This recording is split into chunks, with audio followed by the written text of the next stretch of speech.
Ruben, a 70-year-old man, took his sick grandson out of the house in an attempt to soothe him. During their walk, he spotted a Saint Bernard wearing a collar. Little did he know that this chance encounter would forever alter his life. Staring at the stains on the hardwood floor beneath the refrigerator, Ruben realized that the previously unnoticed leak needed urgent attention.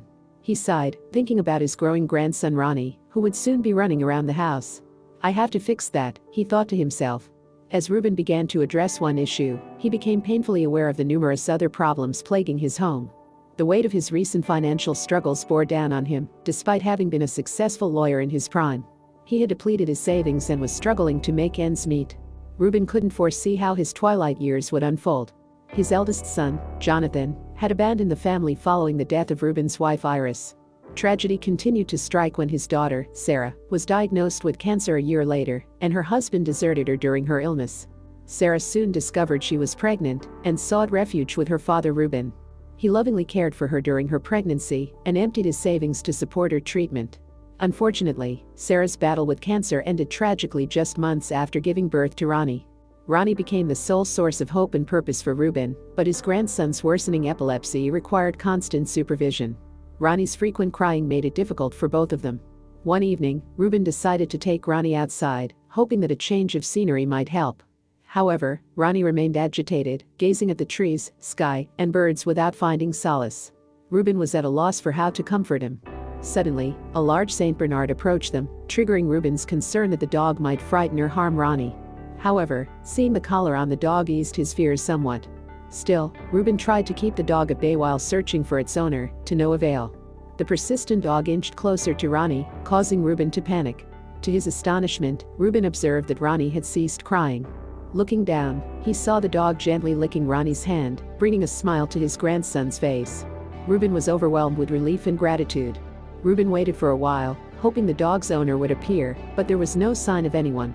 He decided to take the dog home with them. Back at the house, Ronnie transformed completely as he played with the dog, whom Ruben now called Jimmy. Discovering a rolled-up paper attached to Jimmy's collar, Ruben unrolled it and read a heartfelt note from a woman named Melissa Underwood. Melissa had been forced into a nursing home, leaving Jimmy as her only companion. She pleaded with whoever found the note to care for her beloved dog. Determined to learn more about Melissa's story, Ruben, along with Ronnie and Jimmy, visited the nursing home. Melissa was overjoyed to see Jimmy and expressed her gratitude to Ruben for taking care of him. As they talked, Ruben grew increasingly interested in Melissa's ordeal. Melissa revealed that she had lost her son a year ago, and her daughter-in-law had callously sold their house without her knowledge, putting her in the nursing home against her will. Ruben, incensed by this injustice and knowing the pain of abandonment, offered to help Melissa sue her daughter-in-law and invited her to live with him instead. The legal battle was arduous but ultimately victorious. During the trial, it came to light that Melissa's daughter-in-law had been having an affair with a man in the city who turned out to be Ruben's own estranged son Jonathan. Jonathan, struggling with gambling addiction and desperate for money, had encouraged Melissa's daughter-in-law to sell the house. Melissa won the case, and her daughter-in-law faced legal consequences for forgery and fraud. Jonathan also found himself in legal trouble. Melissa regained her house and received substantial punitive damages. Ruben, Melissa, Ronnie, and Jimmy continued to live together even after the trial. With newfound resources, they provided the best medical care for Ronnie's epilepsy and enjoyed the comfort of two houses without leaky refrigerators.